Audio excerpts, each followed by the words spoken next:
আসসালামু আলাইকুম ওয়া রাহমাতুল্লাহি ওয়া বারাকাতুহু।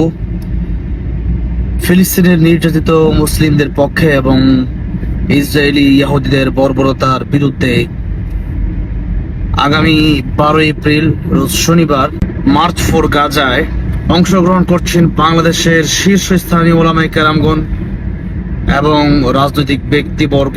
বাংলাদেশের দলমত নির্বিশেষে ঐক্যবদ্ধ হয়ে সকলেই একটি মিছিলে এবং মার্চ ফর গাজায় সোহরাওয়ার্দী উদ্যান অভিমুখে আমরা অংশগ্রহণ করছি। ইনশাল্লাহ আমি নিজেও থাকবো। ডক্টর মিজানুর রহমান আজহারি হাফিজাহুল্লাহ, আল্লাহ মামুনুল্লাহ হাফিজাহুল্লাহ, শেখ আহমদুল হাফিজাহুল্লাহ সহ বাংলাদেশের বড় বড় ব্যক্তিত্বরা থাকবেন।